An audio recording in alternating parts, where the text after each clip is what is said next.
So this song I wrote in case you were into like backstory and stuff. Yep. This is a bit self-indulgent for me, maybe, but maybe it'll be helpful for you. I was. Three things were happening all at once. One was I was reading through the book of Ephesians, and I was kind of just studying a chapter a day, and I was reading Ephesians 5, where it says that we're the bride of Christ. And as a guy, I was like, what?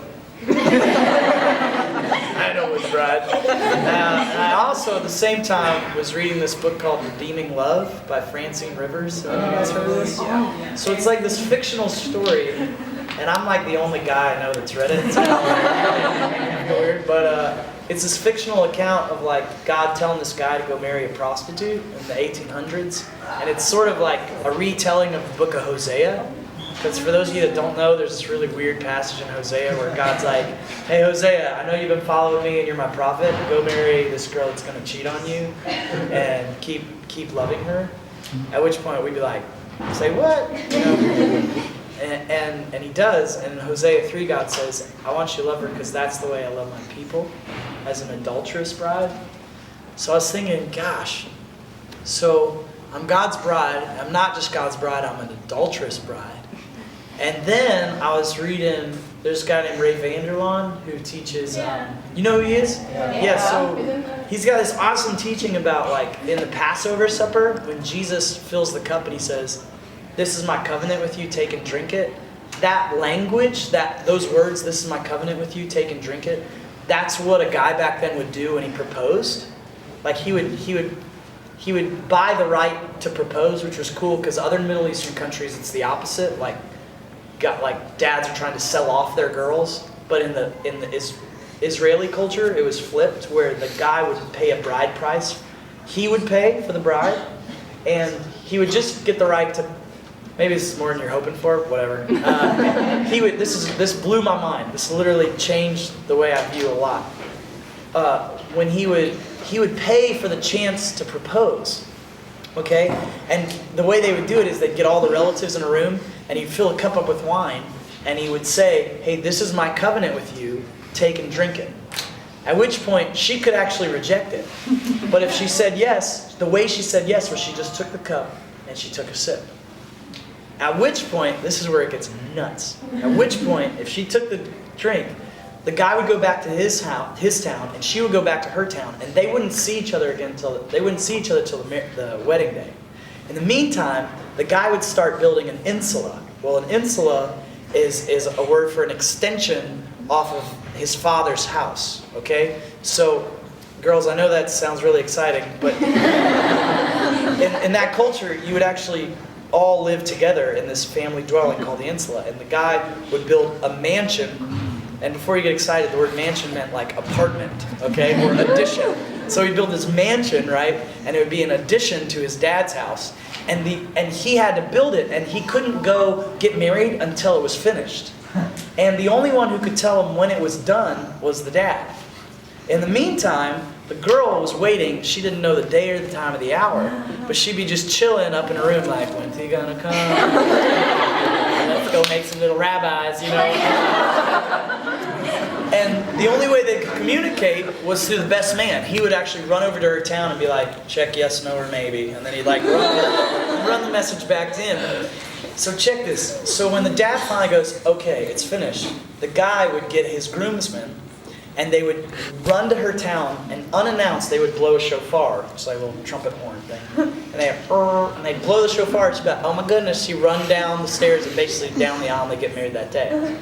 So rewind the story. So Jesus says, this is my covenant with you, take and drink it, right? Then what happens? They're like, well, let's see how far the rabbit hole goes. You know, they're like, okay, Jesus. And they take a sip. At which point, what does he say? He goes, hey, I'm going to have to leave a while. But take heart. As you wait for me, I'm going to send my best man, the Holy Spirit. He's going to communicate between us, okay? Now, you're going to be chilling in your town. You're not going to know the day or the time of the hour. But just take heart, because I got to go home to my Father's house where there are many mansions. And I'm going to prepare a place for you. Now, no one knows the day, the time, or the hour except the Father. But when he says, he gives me the go, I'm going to bring my groomsmen, the holy angels. They're going to blow their shofars, the 4 trumpets, and I'm going to bring you home for the marriage supper of the Lamb.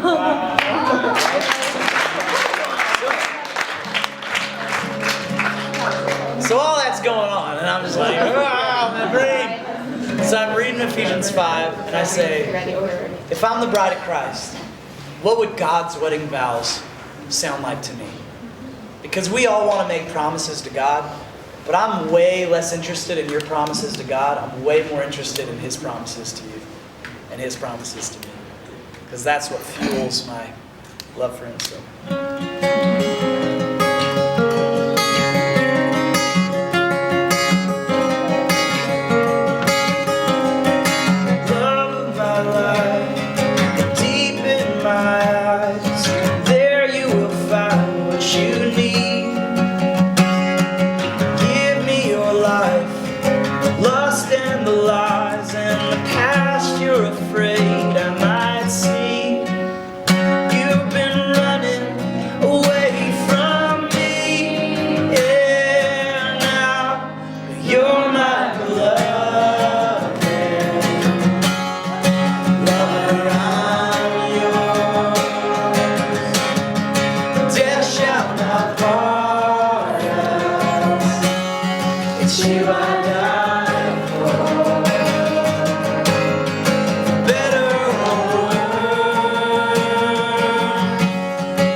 It's a mystery.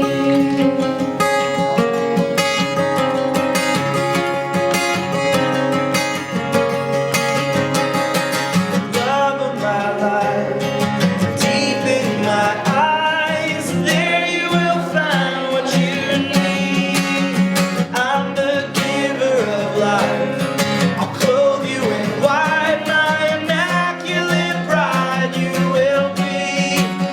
Oh, come running home to me, yeah. 'Cause you're my beloved, yeah. Lover, I'm yours. Death shall not part us. It's you I died for, yeah. Better or worse, forever will be. Our love unites us, and it binds you to me. Well, you've been a mistress, my wife, chasing lovers that won't satisfy. Won't you let me make you my bride? You will drink of my lips, and you'll taste new wine. 'Cause you're my beloved, lover, I'm yours. Death shall not part us. It's you I died for. For better or worse, forever will be. Our love unites us, and it binds you to me. It's a mystery.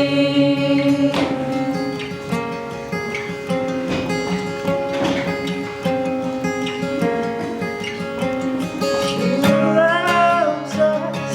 Oh, how He loves us. Oh, how He loves us. Oh, how He loves. Yes, He loves.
other side.